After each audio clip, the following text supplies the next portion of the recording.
1-2, my baby. Let's fucking do it. Now that esports has hit the mainstream, players are now pushing for a seat at the Olympic roundtable.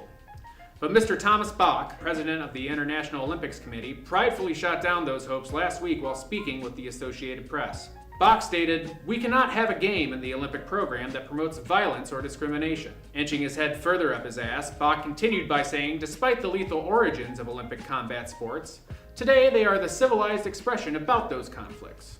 If you have e-games where it's about killing somebody, this cannot be brought into line with our Olympic values. A fencing gold medalist himself, Bach believes combat sports promote peace, friendship, and acceptance.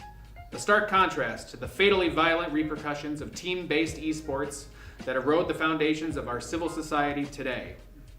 In related bumblefuckery, Fortnite's summer skirmish hit an epic wall last week at the conclusion of its final qualifying round. Pros, Colton, and Cryome tied for 33rd in every possible category, from total points to tournament average placement. Gridlocked for the last playoff spot, Epic deployed a highly sophisticated, never-before-seen Fortnite tiebreaker worthy of the studio's name. We go to coin flip. Now here we go. I'm gonna flip the coin. Here we go.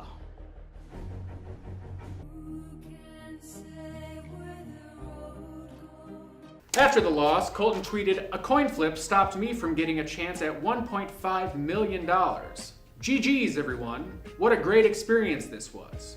When asked to comment, Epic esports designer Colin Fogel said, quote, "We aren't big fans of having to rely on a coin flip for this." Following the debacle, Fortnite promoted its upcoming $10 million fall skirmish, but declined to comment on rumors of a $750,000 rock, paper, scissors tie-breaking prototype. PUBG's most recent update faced backlash after customers realized it still wasn't the $30 game their great-grandparents originally paid for. Community outrage turned to glee, however, after Xbox Australia announced a limited edition Greaseproof PUBG controller. Much like the game, the limited edition controller is still in development. Anonymous sources say at this point, only the triggers and the power button of the controller work, with functionality to be addressed in future updates. After announcing plans for the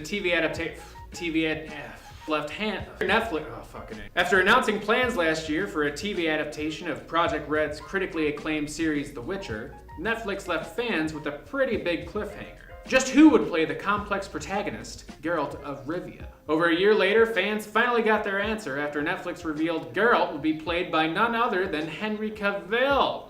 When asked to comment about his new role, Cavill said, "There were lots of words I didn't understand during the first casting call, like cynical or remorse. But as soon as I read that Geralt was outwardly cold and apathetic, I immediately related to him. His extreme resistance to pain was cool too, something I connected with my extreme resistance to doing any actual acting." Projected to air in 2020, Netflix hopes to become the face of all failed video game adaptations with a little help from Henry all looks no skill Cavill.